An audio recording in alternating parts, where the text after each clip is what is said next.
Bonjour, c'est Gilles du site boursicoté.com. Voici l'analyse technique du CAC 40 pour cette séance du lundi 10 mars 2014.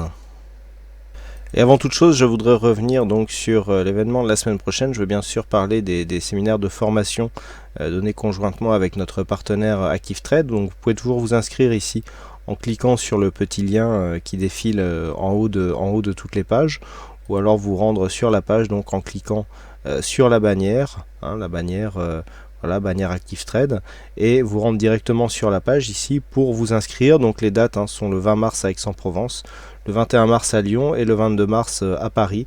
Et donc les séances de formation débuteront à 8h30 pour se terminer à 13h30. Il reste quelques places, donc je vous invite, si vous êtes intéressé, à vous inscrire le plus rapidement possible. Et donc sur le CAC 40 aujourd'hui, une séance qui vient confirmer les inquiétudes de la semaine précédente, puisqu'après une ouverture en légère baisse, le CAC 40 a marqué une séance assez volatile. On est revenu tester ici la zone des 4419 points avant de redescendre ici, clôturer en légère hausse à 4370 points,84, donc ce qui fait un gain de un peu plus de 4 points par rapport au cours de clôture de vendredi, et donc 0,10%. Donc pour l'instant, nous sommes ici dans une phase de confirmation, puisque malgré un rebond technique assez dynamique, les cours n'ont pas réussi à casser ici le plus haut de la précédente séance, alors que les plus bas, eux, ont été cassés. Donc on passe ici d'un flux haussier à un flux baissier, avec des points hauts et des points bas inférieurs au précédent, et cette grosse ombre haute nous montre que malgré une tentative de rebond, les revendeurs sont revenus se placer ici sur le marché pour le refaire descendre ici et donc venir marquer un contact avec la moyenne mobile 20 exponentielle. Donc pour l'instant, nous ne sommes qu'à un début de mouvement. On avait toujours le scénario possible ici du double top qui est toujours valable du coup, puisqu'on est revenu ici tester justement cette zone de top avant de faiblir et de revenir donc au contact de la moyenne mobile 20 exponentielle. Donc pour le moment, le mouvement baissier est en phase de préparation. On n'a pas réellement de dynamique baissière pour l'instant, et on attendra ici un retour sur la zone des 4309 points pour voir si ce mouvement baissier crée vraiment un mouvement qui pourra devenir un mouvement de fond.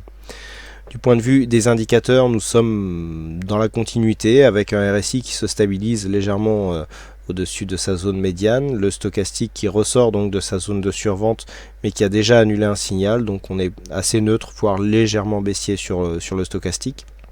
Le MACD quant à lui, qui est très hésitant, repart sur un petit signal baissier, il n'y a vraiment pas grand chose.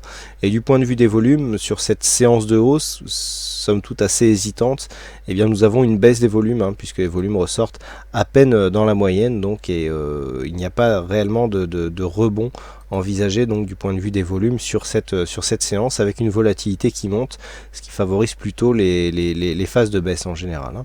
Donc là, sans vraiment avoir eu d'accélération, on est dans une phase où les cours ont perdu la dynamique. On avait dans un premier temps une belle dynamique, on est venu consolider une première fois, retracement des 38,2%, on commençait à remonter avec une bonne dynamique, on a cassé le dernier point haut, et puis on a invalidé la poursuite du mouvement, puisque suite à une cassure donc du dernier point haut après un retracement des 38,2%, on attend plus une extension ici de Fibonacci à 161,8 plutôt qu'un retour ici sur les retracements. Donc là, la dynamique directe, elle est clairement interrompue, ça c'est sûr. Après, nous avons toujours cette ligne ici de support que l'on peut placer de différentes manières, suivant, alors certains diront suivant ce que l'on veut voir, mais surtout suivant comment on peut voir cette dynamique. Vous voyez que ce point-là, si on le déplace ici sur ces deux points, on a donc une dynamique ici avec des points significatifs, cassure sur un gap, toujours pareil, retour ici sous cette zone comme une résistance, donc support devient résistance, et ensuite on s'écarte, ce qui en général marque un retournement de tendance, qui plus est renforcé par un double top qui est en cours de formation. Donc c'est à ça qu'il va falloir faire attention, c'est au fait que cette phase ici de cassure ne se transforme pas en phase de retournement. Donc la zone à surveiller pour détecter cette éventualité sera dans un premier temps donc une rupture de la zone des 4309, qui est une zone majeure du point de vue de la tendance, nous l'avons vu précédemment. eh bien c'est cette zone encore une fois qu'il faudra surveiller puisqu'elle donnera un pré-signal. Une rupture de cette zone des 4309 mettrait en danger ici cette zone des 4286-90 qui elle est vraiment majeure par rapport à une éventuelle cassure. Nous l'avons vu ici dans les précédentes analyses. C'est vraiment cette zone qui sera le déclencheur d'une poursuite du mouvement baissier. D'une part parce que c'est un support assez important pour la tendance, et d'autre part puisque elle représente la ligne de coup de ce double top. Donc si cette zone ici était cassée, eh bien on aura un report d'amplitude dont l'objectif se situerait ici à 4157 points. Ça, nous l'avions déjà quantifié précédemment.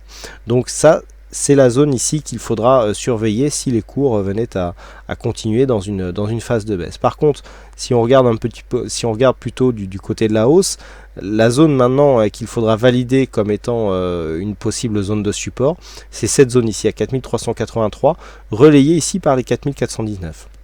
On n'a pas réussi à clôturer au-dessus de cette zone des 4419, donc c'est vrai que là on l'a attaqué, mais on n'a jamais réussi à préserver cette zone en clôture, et donc maintenant c'est ce niveau préservé en clôture qui donnera un signal de continuité haussière, et donc la zone ici est 4419, eh bien sera la zone prépondérante pour jouer la continuité du mouvement haussier. Entre les deux, on a quand même une volatilité qui augmente, qui favorise plutôt les mouvements baissiers.